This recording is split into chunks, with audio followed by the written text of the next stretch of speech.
2 meses de luta. Hoje eu venci. Venci, ainda vou vencer mais. Nasceu muito pequenininha. Será que vai sobreviver?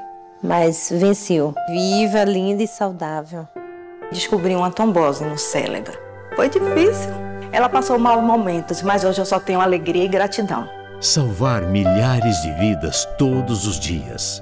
A Bahia se tornou referência para o Brasil. 4 hospitais estaduais acabam de receber o prêmio de melhores UTIs do país, incluindo hospitais privados. Hospital Ana Nery, Hospital do Subúrbio e Maternidade de Referência em Salvador e Hospital da Criança em Feira de Santana. O governo do estado investe cada vez mais em novas estruturas, tecnologia de ponta, gestão moderna e atendimento humanizado para garantir o que mais importa. É o começo de uma nova história. A Bahia sabe cuidar de gente. Governo do Estado.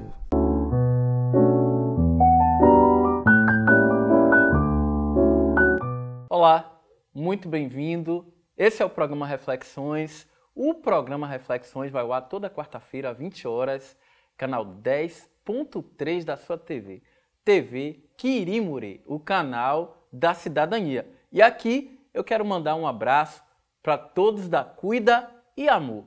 A Cuida e Amor é a maior agência de cuidadores de idosos da Bahia. Você que quer dar um cuidado melhor para o seu velhinho, quer dar um tratamento diferenciado para ele, vai ficar aqui na parte inferior do seu vídeo, @ da Cuida e Amor. Vá conferir. E aproveitando, já quero trazer a novidade para você que todas as manhãs aqui na TV Quirimuri, a gente tem um jornal ICL Notícias, do meu amigo Eduardo Moreira. Você que gosta de ouvir um jornalismo de qualidade, assiste de segunda a sexta-feira, 8 horas da manhã, na TV Quirimuri. E ao meu lado aqui hoje, nós temos um professor fantástico, me tornei fã dessa figura, tá bom? Estou com o professor Erivaldo Oliveira. Vou pedir para ele se apresentar para vocês e a gente vai descortinar aqui um papo super legal. Professor, muito boa noite. Bem-vindo ao programa Reflexões, tá bom? É com o senhor. Muito obrigado, meu querido. Obrigado a todos os telespectadores. Eu sou Erivaldo Oliveira. Nasci em Santo Amaro da Purificação. Sou economista de formação. Cultura afro na veia, e fui do Banco do Brasil, e eu acredito sempre que o jovem ele precisa galgar as posições. Sim. Porque nenhum negro nesse país, com as exceções, nasceram ricos, nasceram poderosos. Sim. Foi necessário muita luta para a gente chegar no patamar que nós chegamos. Então, nós temos que cada vez mais incentivar os negros e negras a buscar o seu patamar, o seu lugar de voz, o seu lugar de fala. Muito bom ouvir isso. Professor, eu já vou começar com uma pergunta direta. Quais são os desafios que os jovens comunicadores, principalmente negros, enfrentam no mercado atual? Eu costumo dizer que o negro ficou muitos anos fora do mercado de trabalho. Sim. O que sobrava para o negro era subempregos, não é? Com a ascensão dos negros ao mercado do trabalho, não deixa de ser uma precarização de trabalho. Sim. Eu olho alguns programas de TV, eu vejo alguns negros como jornalistas, os meninos trabalham feito louco, porque a precarização do mercado de trabalho. Nós temos que combater isso com veemência. Nós temos que contar no mercado da comunicação a nossa história. Sim. É preciso que a gente dê um lugar de voz à nossa história. Porque se você pegar a pauta de uma televisão dessa, são 2 horas de programa e eu me pergunto, o que é que passa? Qual a história do bairro que eu conto? Sim, é verdade. Qual a história que eu conto do Beru? Qual é a história que eu conto a atual Tancredo Neves? Só violência? Só a polícia chegando lá e matando? O jovem que quer um futuro melhor, então eu preciso empoderar esse jovem. E para empoderar esse jovem nas periferias de Salvador e das grandes cidades, é preciso que eu leve conhecimento. Sim, claro. É preciso que eu mostre a esse jovem que um futuro é possível. Que um futuro fora das armas e da droga, ele é possível. É possível que a gente faça uma biblioteca em cada bairro de Salvador, para levar esses jovens a debaterem, é preciso que coloque o aluno no contraturno das escolas para ele aprender uma profissão, para ele aprender uma arte, para ele aprender a ser percussionista, escrever música, escrever poesia, escrever bons livros. Nós precisamos ofertar. Com certeza. E aí sim o jovem vai se empoderar, o jovem vai buscar o seu lugar. O projeto Jovens Comunicadores é um projeto magnífico, porque leva esses meninos a essa grande reflexão. Claro. A esse grande dizer, eu posso ser diferente. Eu brinco que eu digo que eu mudei de vida aos 13 anos de idade, porque eu fiz um concurso de datilografia e passei no concurso de datilografia. 6 anos depois eu era funcionário do Banco do Brasil. Sim.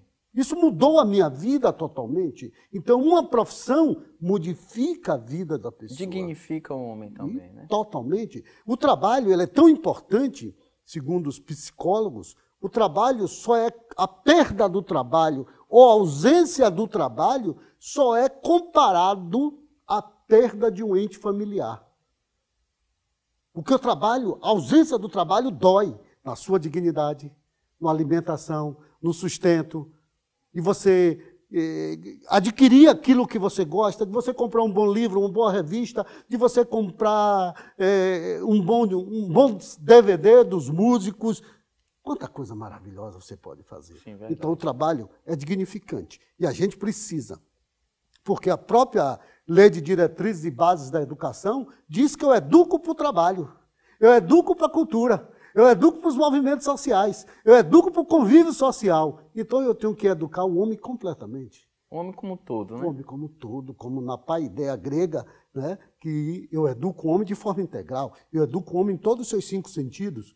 Eu não educo o homem só para o trabalho, porque eu vou ser um trabalhador alienado, mas eu educo a pensar, eu educo a refletir, eu educo a filosofar, eu educo a pensar os movimentos culturais, a valorizar os movimentos culturais, a valorizar os movimentos populares que estão acontecendo no meu bairro, porque o que acontece no meu bairro é a minha história. Claro. O homem não existe apartado do território. Um dos grandes elementos formadores de uma nação é o seu povo, Sim. É o seu território e a sua soberania. Sem território não tem povo. Então o espaço do Pelourinho é do Olodum, é do movimento negro, é de todo mundo. Que coisa interessante o senhor está falando. É meu aí, território. Né? O território, quanto ele é marcante na vida do ser humano, né? É no território que eu desenvolvo os meus cantares, os meus fazeres, os meus saberes, minhas habilidades. Eu sei onde eu cruzo a rua, onde é que eu não cruzo, eu sei quanto mede uma rua. Então é nesse território que eu desenvolvo todas as minhas habilidades. Estão querendo tirar isso da gente, do território. Estão querendo espremer as pessoas nos territórios. Eu digo sempre que os terreiros ficaram comprimidos. Porque os terreiros eram lugares distantes. Porque eu fazia terreiro bem distante dos centros urbanos. Daqui a pouco a especulação imobiliária invadiu os terreiros. E os terreiros ficaram asfixiados. Porque é naquele terreiro que eu desenvolvo minha sabedoria, que eu desenvolvo a minha fé, eu desenvolvo o meu saber, eu desenvolvo a minha crença. É naquele terreiro, é naquele território. E o território é uma das coisas mais importantes. Um povo sem território ainda não existe. Os palestinos estão aí para nos contar. Não tem território, consequentemente não tem nação. Então, a gente precisa do território. A gente precisa valorizar o território. E o território está sendo desprezado. Isso. O território está sendo um campo de batalha da violência. Está sendo completamente esse campo de batalha da violência. Então a gente precisa, a todo momento, lembrar que o território é sagrado. Professor, não querendo te interromper, mas eu vou fazer, vou chamar o comercial e a gente volta em 1 minuto. E na volta, eu quero que o senhor fale um pouco mais sobre a precarização do trabalho e sobre a educação. Porque a educação tem um papel fundamental no crescimento desse novo jornalista, desse jovem comunicador, tá bom? A gente vai fazer um breve intervalo comercial, vou pedir a você que fique aí e a gente volta já. Rapaz, eu fico retado quando vejo na televisão que a dengue tá ameaçando. Custa o quê? Não deixar água parada em casa, abençoado, tampar o túnel, limpar as calhas, guardar o pneu direito. Agora vem cá. Mas qual pessoa quer pneu dentro de casa, gente? Ai, ai. Bora se unir aí, gente, no interior e na capital. Chegue junto pra gente acabar com a dengue, a zika e a chikungunya, porque aqui na Bahia, meu amor, mosquito não se cria. O governo do estado. Muito bem-vindo de volta. Este é o programa Reflexões. O programa Reflexões vai ao ar toda quarta-feira, às 20 horas, canal 10.3 da sua TV. TV Quirimurê, o canal da cidadania. E para você que chegou agora, não conseguiu pegar o primeiro bloco, não se preocupe. Aos domingos, 10 horas da manhã, a gente tem uma reprise aqui neste mesmo canal. Meu papo está tremendo. Ao meu lado, o professor Erivaldo Oliveira. A gente está no papo aqui de educação, de empoderamento. E eu quero voltar aqui sobre a precarização do trabalho. É verdade que alguns jovens têm se colocado agora como jornalistas, grandes comunicadores, e há realmente, de fato, uma precarização do trabalho. Ganham pouco, trabalham mais, chegam 6, saem meia-noite. Como é que você vê isso no meio jornalístico hoje? A precarização do trabalho, ela é uma das piores coisas pós-moderna. Sim. Porque eu vou conversar de outra turma. Tá. Motorista de aplicativos. Isso. Completa precarização do trabalho. É uma escravidão, né? É praticamente uma escravidão moderna. A função de jornalista. Os jovens não têm tempo nem de escrever uma matéria direito. Da matéria, ele vai para a rua, corre, entrevista de qualquer jeito, não elaboram as perguntas bem elaboradas. É a precarização do jornalismo. É a precarização daquilo que eu tenho 2 horas para apresentar, mas eu fico mostrando trânsito, eu fico mostrando violências. Sim. Né? Então eu preciso fazer com que esse jovem ele tenha as condições de trabalho. Muitas televisões aí estão contratando jornalistas negros, negras, ótimo. LGBT, né? todas as manifestações, mas o que é que acontece? Qual a condição que eu estou dando? Eu estou dando um salário digno? Eu estou dando as condições reais de trabalho, de existência?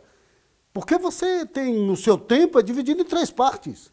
Eu vou ter um tempo para trabalhar, eu vou ter um tempo para meu lazer e me informar, e um tempo para descansar.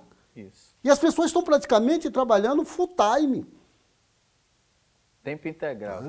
O grande feito da Revolução Industrial foi tirar o homem de casa, porque o homem vivia no fundo de quintal, o homem fabricava no quintal, que eram as fábricas especializadas, o cara pegava o ferro, fazia o cadeado e ele mesmo vendia o cadeado. Hoje não. A indústria hoje é uma indústria de especialização. O grande feito da Revolução Industrial foi tirar o homem de casa e levar para a fábrica, para o birô. O birô significa burocracia, o aparato administrativo. E hoje, pós-pandemia, a gente está confundindo trabalho com ficar em casa. Sim. A gente está em casa, é o cachorro late, né? Uma completa, você não dissocia o trabalho, isso é precarização. Sim. Isso é precarização. Porque você não tem hora para nada.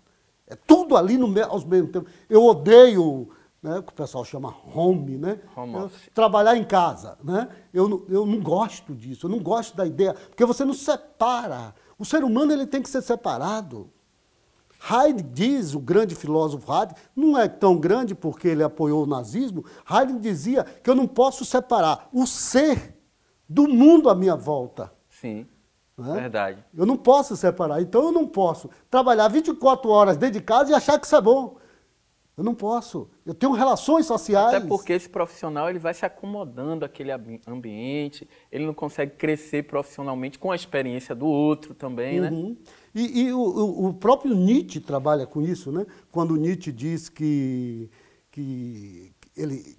a tragédia é o normal, porque ele parte da tragédia grega e ele mata a metafísica, quando ele diz que o homem ele tem que deixar de ser aquele cara que idealiza um estado ideal. Ele tem que partir para a tragédia, porque é na tragédia que ele forma até a obra de arte. Né? Porque a vida, ela é trágica. É. Se a pessoa, um menino de 16 anos morre de câncer, morre de acidente, a vida é trágica. Mas eu tenho que transformar aquela tragédia em artes, em coisas boas. Né? Por isso que o próprio Nietzsche diz, a vida não basta, por isso que existe a arte. Né? Então a gente precisa fazer com que o homem reflita. Né? Russell dizia que ele pensava o homem, só o homem, o fenômeno. Engels dizia que eu penso o homem e o corpo. E Heidegger diz, não, é homem, corpo e sociedade. Habitat. É meu habitat, é o meu território. Sim. Então eu preciso levar isso para esses jovens. Porque, como você me perguntou, a educação ela é preponderante para isso. Eu tenho que ensinar o jovem a pensar fora da caixinha. Sim. Eu tenho que ensinar os jovens a ter uma nova concepção da sociedade. A gente está muito num determinismo pré-idade média. Não, a vida é assim mesmo. A vida não é assim. A gente está transformando ela desta forma. Então eu preciso levar uma educação de qualidade, porque eu só formo um bom trabalhador com uma boa educação. Eu não formo um bom educador com a educação relapsa, com a educação, não no sentido de frouxidão, mas no sentido de levar a pensar. Não adianta você ensinar as 4 operações a um menino e ele mostre ele como ele aprender. Mostre ele, como Paulo Freire diz, né? Mostre como ele deve deduzir. O diálogo de Platão é isso. Sim. O que é o diálogo de Platão? Ele vai conversando com o analfabeto, daqui a pouco o analfabeto está calculando até a área do triângulo, porque é um diálogo. Eu vou mostrando a ele... Troca, né? É uma troca. Vou mostrando a ele como fazer a vida. Eu vou mostrar a ele como melhorar o meu território, como melhorar a violência no meu território. Você sabia que no Beiru, aqui em Salvador, eu chamo Beiru porque é um nome antigo, né, que hoje é o bairro de Tancredo Neves, no Beiru tem uma pinacoteca do Beiru, com um grande artista plástico que tem lá. Ele pinta lá no MAN, ele faz pinturas no MAN. Então, a gente precisa levar isso para os territórios. Não é levar só a praça, senhores prefeitos e prefeitas. É levar cultura. A praça tem que ser ocupada. Agora, lá da Grécia, as pessoas iam para a praça discutir, debater. Eu costumo dizer nas cidades do interior que eu prefiro mais teatro, mais gente na praça do que televisão. Então a gente precisa, a todo momento, estar mostrando à sociedade brasileira Sim. que um novo Brasil é possível. Não é nenhum bicho de 7 cabeças, é só o fazer. É só o fazer. O Pelourinho, um lugar encantador, mágico, mágico pela sua história sofrida, né? Sagrado por suas histórias sofridas, mas o Pelourinho tem jeito, sim. O Pelourinho não é só violência. O Pelourinho, existe mais história na Bahia entre o Pelourinho e a Federação do que na Bahia inteira. Porque ali se passaram as grandes revoltas escravas, a Revolução dos Malês, né? Que é uma coisa maravilhosa. Então a gente precisa, e a comunicação é fundamental. Os negros, os pretos e pretas dessa Bahia se comunicam desde sempre. Os muçulmanos, a revolta dos malês, a maioria eram muçulmanos. E eles trocam correspondência, quer dizer, o povo rico da Bahia, tudo analfabeto, tudo não sabia árabe, e eles se comunicavam em árabe. Fantástico. Só foi possível a Revolução dos Malês por causa disso. Fantástico, fantástico. E quantos sinais de comunicação nós passávamos, onde é que tinha um quilombo? Isso é comunicação. E uma comunicação numa situação de completa dominação. O professor ficou animado, gente, mas eu vou pedir 1 minuto a ele e a gente volta em 1 minuto. Fique aí, professor. Na volta a gente continua esse papo, tá bom?